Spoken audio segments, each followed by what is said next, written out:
CMRL Exalogic solution സാമ്പത്തിക ഇടപാടുമായി ബന്ധപ്പെട്ട കേസിൽ എക്സാലോജിക് മാനേജിംഗ് ഡയറക്ടർ വീണ ടിക്കെതിരെ അന്വേഷണം കൂടുതൽ വീര്യത്തോടെ മുന്നോട്ട് കൊണ്ടുപോകാൻ എൻഫോഴ്സ്മെന്റ് ഡയറക്ടറേറ്റ് തീരുമാനിച്ചിരിക്കുകയാണ്. വിദേശത്തേക്ക് സാമ്പത്തിക കൈമാറ്റങ്ങൾ നടത്തിയതുൾപ്പെടെയുള്ള ഗുരുതര കണ്ടെത്തലുകളുടെ പശ്ചാത്തലത്തിൽ ഫോറൻസിക് എക്സ്ചേഞ്ച് മാനേജ്മെന്റ് ആക്ട് ലംഘനത്തിന് പുതിയ കേസ് രജിസ്റ്റർ ചെയ്യാനാണ് അന്വേഷണ സംഘം ഒരുങ്ങുന്നത്. മെയ് 27 വീണയുടെ വസതിയിൽ ED നടത്തിയ പരിശോധനയിൽ പിടിച്ചെടുത്ത ഡയറിയാണ് കേസിൽ വഴിത്തിരിവായി മാറിയത്. ഈ ഡയറിയിലെ 1 മുതൽ 9 വരെയുള്ള പേജുകളിൽ നൽകിയ വിവരങ്ങൾ പ്രകാരം ഏകദേശം 3.49 ലക്ഷം UAE ദിർഹം ദുബായിലേക്ക് കൈമാറിയതായി കണ്ടെത്തിയിട്ടുണ്ട്.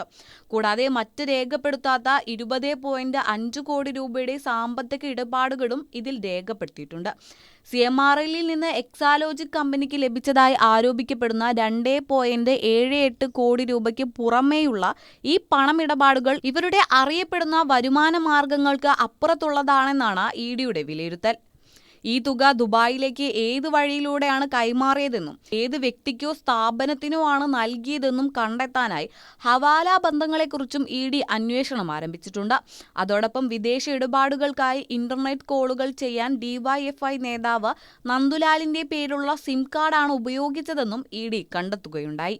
റൂട്ടറിൽ ഈ സിം കാർഡ് സജ്ജീകരിച്ച് ആശയവിനിമയം നടത്താൻ വീണയും പങ്കാളിയും നിർദ്ദേശിച്ചതായി വ്യക്തമാക്കുന്ന സാക്ഷിമൊഴികളും ഏജൻസിക്ക് ലഭിച്ചിട്ടുണ്ട്. അന്വേഷണത്തിന്റെ ഭാഗമായി ഓഗസ്റ്റ് 18 കോഴിക്കോട് അടക്കമുള്ള വിവിധ സ്ഥലങ്ങളിൽ ED പുതിയ റെയ്ഡുകൾ സംഘടിപ്പിച്ചിരുന്നു. ഇതിൽ 2021 വീണ സാമ്പത്തിക ഇടപാട് നടത്തിയ സൊലാസ് പരസ്യ കമ്പനിയെക്കുറിച്ചും തനിപ്പേരിലല്ലാത്ത സിം കാർഡ് ഉപയോഗിച്ചതിനെക്കുറിച്ചും പരിശോധന നടത്തി ഡിജിറ്റൽ തെളിവുകളും ശേഖരിച്ചിട്ടുണ്ട്.